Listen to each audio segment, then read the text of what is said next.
Hello बच्चों, कल पिछले कक्षा में हम दादी माँ पाठ में लेखक जी शिव प्रसाद सिंह जी दादी माँ जिस तरह घर निभाती थी, घर में दादी माँ नहीं हो तो हर एक कार्य विलंब विलंब हो जाते, मतलब कार्य पूर्ण होने में बहुत देर हो जाती, वह कार्य पूर्ण नहीं होता। तो इसके बारे में कल हम चर्चा किए थे, वो किस तरह क्यों कार्य विलंब हो जाता था, कैसे, इसके बारे में हम कल उदाहरण भी देखे थे। और एक विषय लेकर जो हम चर्चा करते हैं, दादी माँ एक दिन एक औरत को तो पैसा दिए रहते हैं, तो वो पैसे वापस लेने के लिए दादी माँ क्या कर रही थी, उस औरत को डांट रही थी। जिस तरह उस औरत को दादी माँ डांटा और वह औरत दादी माँ से क्या विनती की, तो उस औरत से दिया हुआ पैसे दादी माँ जिस तरह दादी माँ वापस लेने के लिए जिस तरह उस औरत को डांटती है, और वह औरत बहुत गरीब रहती है, ठीक है, तो बेटी के शादी के लिए वह पैसा उपयोग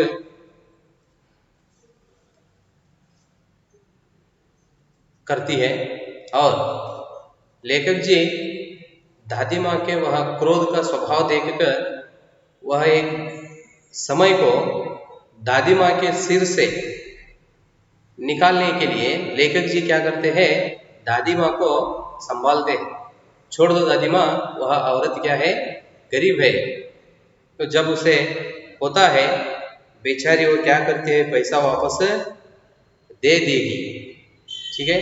तो इस तरह कहकर दादी माँ के सिर से लेखक जी क्या करते हैं, वह समय को निकाल देते हैं और वह औरत वहां से चली जाती है। वहां तक हम कल देखे थे बच्चों, आइए आगे देखेंगे।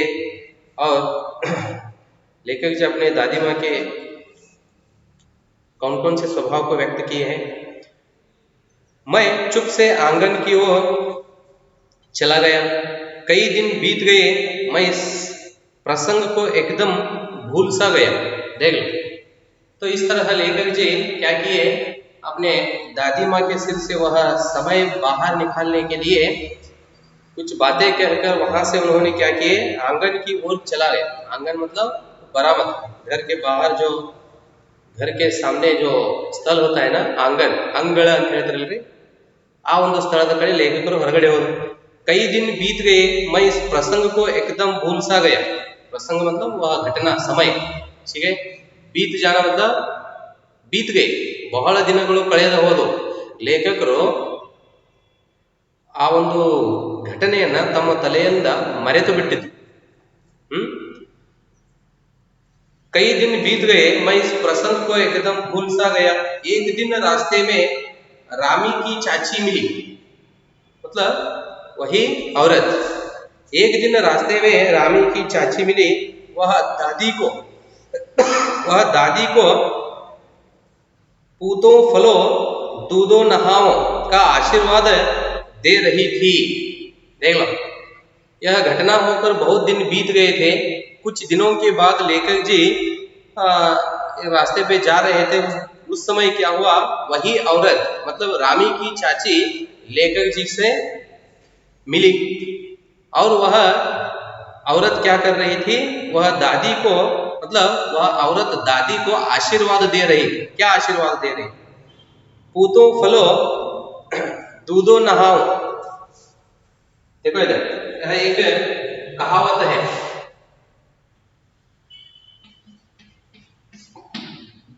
पूतो फलो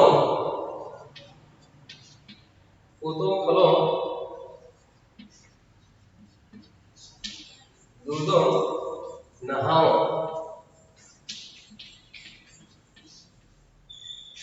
तो इस कहावत का अर्थ होता है कि क्या कहते हैं उन्होंने, दूध से नहाना और पुत्र के भी पुत्र के द्वारा सेवा सुख भोगना। दूध से नहाना, देखो दूध से नहाना इसका अर्थ क्या होता है, संपत्ति, मतलब आप क्या, हाँ संपत्ति का, संपत्ति से उन्होंने अमीर हो जाना, मतलब संपत्ति अभिवृद्धि होना, उन्नति होना, समझ में आ रहा है ना। दूध से नहाना और दूध से नहाना और पुत्र के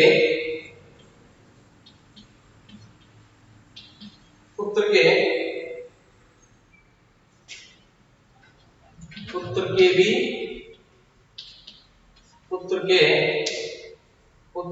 पुत्र के द्वारा सेवा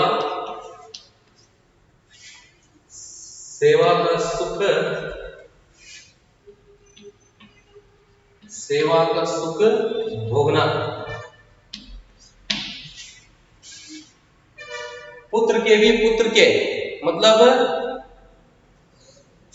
ಪೂತೆ ಮೊಮ್ಮಕ್ಕಳು ಅಂತ ಹೇಳ್ತಾರೆ, ಅವರು ಆಶೀರ್ವಾದವನ್ನು ಮಾಡ್ತಾ ಇದ್ರು ಯಾರಿಗೆ, ಅಜ್ಜಿಗೆ, ಲೇಖಕರ ಅಜ್ಜಿಗೆ ಏನಂತ ಹೇಳಿ ಆಶೀರ್ವಾದ ಮಾಡ್ತಾ ಇದ್ರು, देखो इधर पूतो फलो दूधो नहाओ। तो इधर दूधो नहाओ इसका अर्थ क्या होता है कि दूध से नहाना, मतलब दूध से नहाना इसका मतलब क्या होता है, आपका उम्र ज्यादा हो जाए या संपत्ति में अभिवृद्धि हो जाए, मतलब उन्नति हो जाए। संपत्ति मतलब वो अब उनका ट्रेजरर बोलते हैं ना, तो उनका संपत्ति उन्नति हो। और पुत्र के भी पुत्रों के द्वारा सेवा सुख भोगना। तो इन पूरा इसका अर्थ यह होता है कि आपका उम्र क्या है वो अभी बढ़ जाए, इससे भी ज्यादा बढ़ जाए। अब 100 साल जीते हो तो 200 साल तक आपका उम्र बढ़ जाए, मतलब अब आप क्या दूसरों को सहायता कर रहे हैं, दूसरों की मदद कर रहे हैं, यह ऐसा ही लगातार चलना है। तो इस तरह वह औरत क्या कर रही थी, दादी माँ को आशीर्वाद दे रही थी, पूतो फलो दूधो नहाओ का आशीर्वाद दे रही थी। मैंने पूछा क्या बात है, धन्नो चाची, देख लो क्या कहते हैं, वह इस तरह आशीर्वाद दे रही थी। उस समय लेखक जी जाकर क्या कहते हैं, उस औरत से पूछते हैं, देखो क्या पूछते हैं। तो उस समय तो औरत कहती है, तो उसने विवल होकर कहा,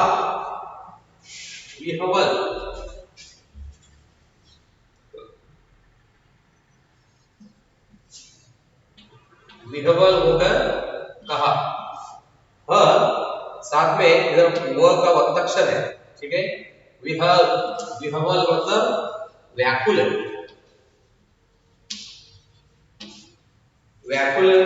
या अशांत, ठीक है।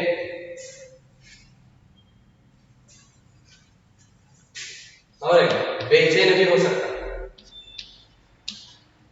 बेचैन, चैन मतलब खुशी, बेचैन जरा दुख का भाव, ठीक है। विह्वल होकर कहा, उरी न हो गई बेटा, भगवान भला करे हमारी मालकिन का। तो औरत कहते हैं, मालकिन मतलब इधर कौन है, लेखक जी के दादी माँ, दादी, ठीक है। वो उस औरत की मालकिन, क्योंकि वो दादी माँ उस औरत को कर्ज दी है, समझ में रहे ना, और ಸಾಲ ಕೊಟ್ಟಿದ್ದಾರೆ, ದುಡ್ಡನ್ನು ಸಹಾಯಕ್ಕೋಸ್ಕರ ದುಡ್ಡು ಕೊಟ್ಟಿದ್ದಾರೆ। ಹೀಗಾಗಿ ಅವರು ಆ ಹೆಣ್ಣು ಮಗಳು ಅಜ್ಜಿಗೆ ಏನು ಕೇಳ್ತಾರೆ, मालकी, यजमानती, हमारी मालकिन का, भगवान हमारी मालकिन का भला करे, मतलब भगवान दादी माँ को या मालकिन को, हमारी मालकिन को आशीर्वाद दे। कल ही आई थी, तो वह औरत लेखक जी से कहती है, कल ही आई थी, पीछे का सभी रुपया छोड़ दिया। देख लो, ऊपर से 10 रुपए का नोट देकर बोली, देखना धनो, जैसे तेरी बेटी वैसी मेरी। 10 5 के लिए हंसाई न हो, देवता है बेटा देवता। देख लो, तो इधर क्या हो रहा है, वह औरत दादी माँ की प्रशंसा कर रही है। वह इस तरह दादी माँ को आशीर्वाद देते हुए उधर खड़ी थी। तो उस समय लेखक जी जाकर उस औरत से पूछते हैं, क्या चाची क्या हुआ? तो उस समय वह औरत कहती है कि हमारी मालकिन को भगवान आशीर्वाद करे, क्योंकि कल मुझे मिली थी दादी माँ, या हमारी मालकिन कल मुझे मिली थी। उन्होंने कहा कि तो पीछे मुझे क्या कर्ज दिए थे, वह पूरा पैसा छोड़ दिया। समझ में रहे ना? वो क्या पैसा मुझे दी थी, वह पूरा पैसा छोड़ दिए। फिर मुझे वापस 10 रुपए का नोट देकर मुझे कहा कि जैसे तेरी बेटी वैसे मेरी। तो क्या किया है, वह औरत जो पीछे पैसे लेकर वो क्या की थी, बेटी की शादी के लिए वह पैसे उपयोग की थी। ठीक है, तो वह हालत समझकर दादी माँ क्या करती है, वो पैसे को तो एक शुभ कार्य के लिए उपयोग की है, तो इसलिए वह बेटी तेरी जिस तरह वह बेटी है उसी तरह मेरी भी है। तो इस तरह कहकर दादी माँ क्या करते हैं, वहां से चली जाती है। तो वह उस घटना का वर्णन अब लेखक जी के पास वह औरत कर रही है। वह दादी माँ सिर्फ मालकिन नहीं, कौन है वो? देवता है, मतलब भगवान है। उस रोज तो बहुत डांट रही थी, मैंने पूछा। लेखक जी उस औरत से पूछते, तो ऐसा की है, लेकिन उस दिन तुम्हें उन्होंने बहुत डांट रही थी, ಹಾಗಾದ್ರೆ ಅವತ್ತಿನ ದಿನ ನಿಮ್ಮನ್ನು ತುಂಬಾ ಬೈತಾ ಇದ್ರಲ್ಲ ಅವರು ಅಂತ ಹೇಳಿ ಲೇಖಕರು ಕೇಳ್ತಾರೆ। वह तो बड़े लोगों का काम है बाबू, रुपया देकर डांट भी न तो लाभ क्या। देखो क्या कहते उन्होंने, वह तो बड़े लोगों का काम है बाबू, रुपया देकर डांटे भी न तो लाभ क्या। वह औरत कहती है, वो तो क्या है डांटना, ठीक है, पूछना, ये तो क्या है बड़े लोगों का एक काम है। समझ में आ रहे ना? पैसे देकर भी डांटे भी न तो लाभ क्या। मैं मन ही मन इस तर्क पर हंसता हुआ आगे बढ़ गया। उस औरत के बातें सुनते ही लेखक जी मन में क्या है, हंसने लगे। हंसते हुए उन्होंने वहां से आगे बढ़ गए। किशन के विवाह के दिनों की बात है, समझ में आ रहे ना? अब घर में एक शुभ कार्य चल रहा था। दादी माँ जिस तरह उस काम में व्यस्त थी, तल्लीन थी, बिजी थी, उसके बारे में। किशन के विवाह के दिनों की बात है। विवाह के 4 5 रोज पहले से ही औरतें रात भर गीत गाती है। तो घर में एक ऐसा शुभ कार्य होना हो तो क्या होते हैं, घर वाले सभी बहुत व्यस्त हो जाते हैं, समझ में आ रहे ना? काम में तल्लीन हो जाते हैं। उसके बारे में ये कब से, शादी से पहले 4 5 रोज, मतलब 4 5 दिन से ही क्या हो जाता है, घर में काम शुरू हो जाता है। और घर के सभी औरतें, मतलब सभी लोग क्या होते हैं, काम में व्यस्त हो जाते हैं। और उसी तरह लेखक जी कहते हैं कि औरतें रात भर गीत गाती है।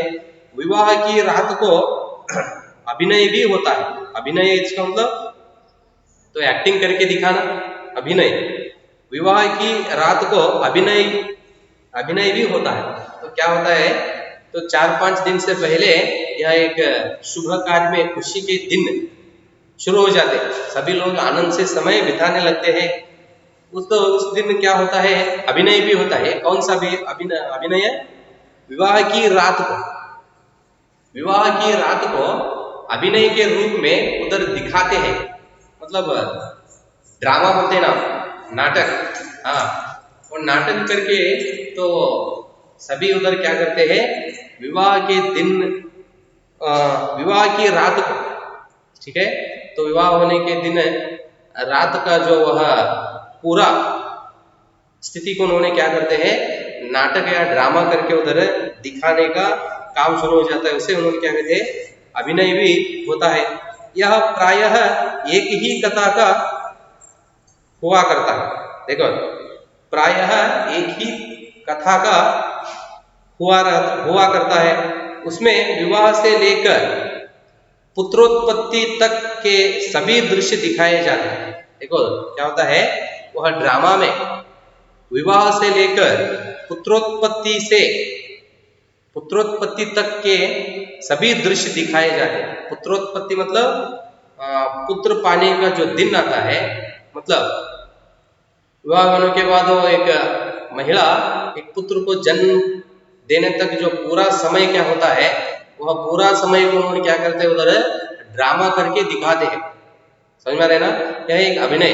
ये इसका अर्थ होता है कि शादी से पहले सभी लोग क्या करते हैं, खुशी के दिन या खुशी मनाने के लिए वे क्या करते हैं, इस तरह अनेक तरह के नाटक गीत गाकर क्या करते हैं, वो समय बिताते हैं। उन्होंने क्या कहते हैं, देखो, यह प्रायः एक ही कथा का हुआ करता है। उसमें विवाह से लेकर पुत्रोत्पत्ति तक के सभी दृश्य दिखाए जाते हैं। सभी पार्ट औरतें ही करते हैं। और एक विशेषता क्या है इसमें, जो ड्रामा में अलग अलग पात्र आते हैं, समझ में आ रहे ना, ये सभी पात्र सिर्फ कौन करते हैं, औरतें। मतलब वो नाटक में सिर्फ महिलाएं भाग लेते हैं। समझ में आ रहे ना। मैं बीमार होने के कारण बारात में न जा सका। बारात मतलब जुलूस।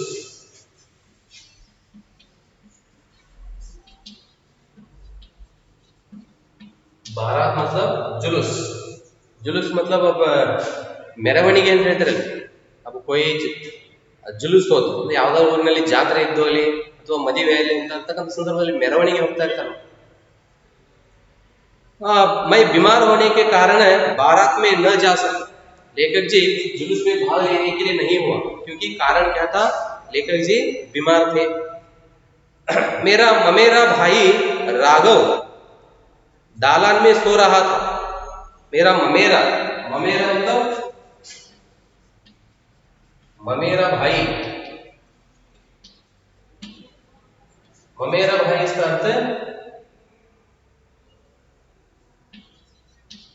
मामा, ठीक है। मेरा मामा भाई मतलब मेरा मामा राघव, नाम क्या था उनका, राघव, दालान में सो रहा था। दालान मतलब बरामद, आंगन। क्या था नाम उसका, राघव।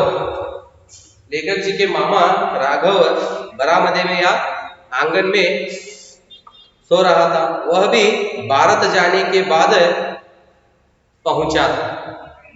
वह भी भारत में भाग लेने के लिए नहीं हुआ, और लेखक जी भी जाने के लिए नहीं हुआ। तो कारण क्या था, लेखक जी बीमार थे। औरतों ने उस पर आपत्ति की। औरतों ने मतलब वे सभी लोग, महिलाएं क्या की, इस पर औरत उस पर आपत्ति की। उस पर राघव, लेखक जी के मामा, उन्होंने भी बारात में भाग लेने के लिए नहीं गया। समझ में आ रहे ना। तो इसलिए वे सभी औरतें मतलब सभी लोग, महिलाएं लोग क्या किए, राघव पर आपत्ति की। आपत्ति इसका अर्थ विरोध करना, विरोध। उन्होंने नहीं गया, इसलिए सभी महिलाएं क्या किए, विरोध की।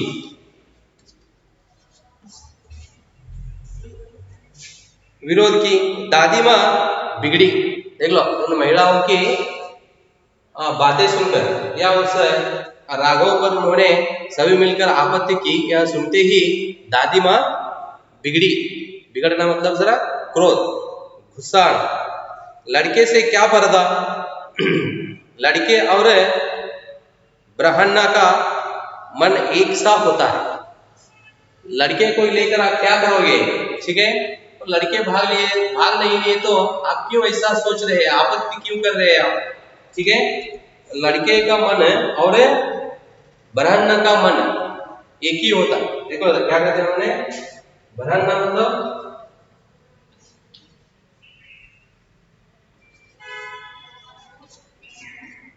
बरहन्ना इसका अर्थ नंगा। नंगा इसका अर्थ क्या होता है? जिसके शरीर पर वस्त्र न हो।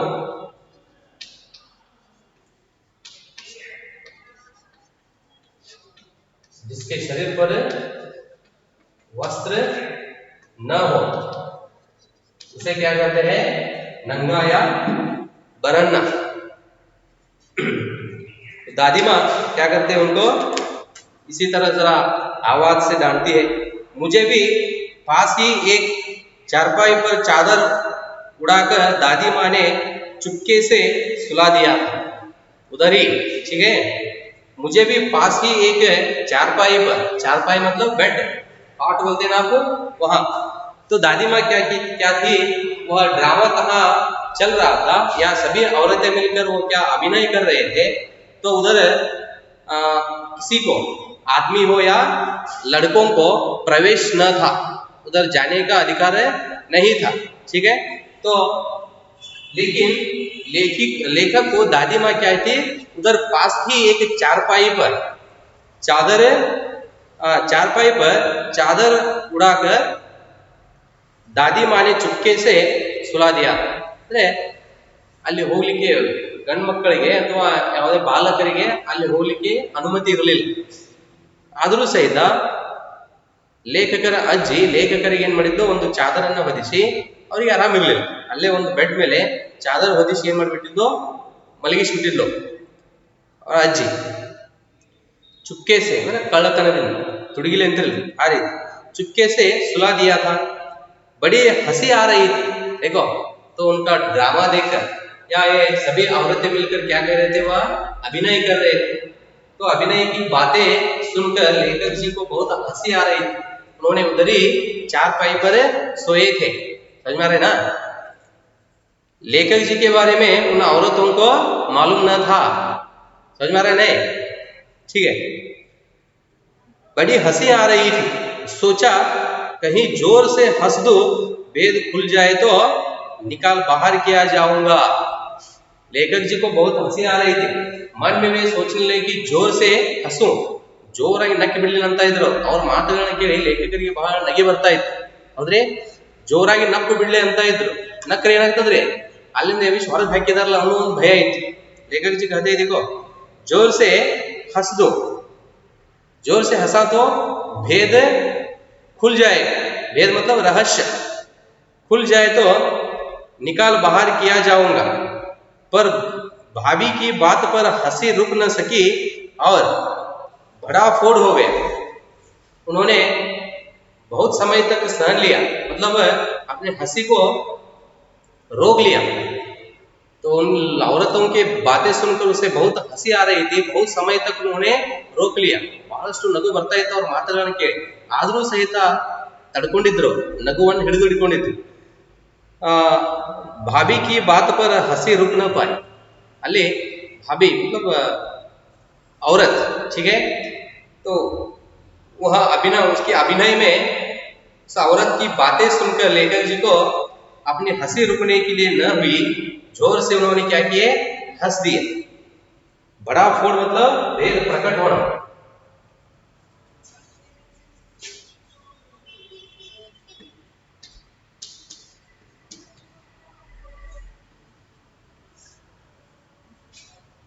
भंडाफोड़. भंडाफोड़ मतलब भेद प्रकट होना. भेद प्रकट होना मतलब रहस्य खुल जाना. भेद प्रकट होना, भेद मतलब रहस्य. और ತುಡುಗಿಲೆಯಲ್ಲಿ ಮಲ್ಕೊಂಡಿದ್ರಲ್ರಿ, ಎಲ್ಲರಿಗೂ ಗೊತ್ತಾಗ್ಬಿಡ್ತಿ, ಜೋರಾಗಿ ನಕ್ ಬಿಟ್ರು. बात पर हंसी रुक न सकी और भंडाफोड़ हो गया. ठीक है बच्चों, वहां तक रहने दो. तो अभी विषय बाकी है. लेखक जी अपने दादी माँ, लेखक जी को दादी माँ लेखक जी के जीवन में जिस तरह मदद किया था, मदद मतलब जिम्मेदारी, जिस तरह लेखक जी की जिम्मेदारी दादी माँ निभाई थी, इसके बारे में लेखक जी अभी विषय इधर है, लेखक जी हमें बताते हैं. तो उसके बारे में हम अगले कक्षा में देखेंगे। धन्यवाद बच्चों।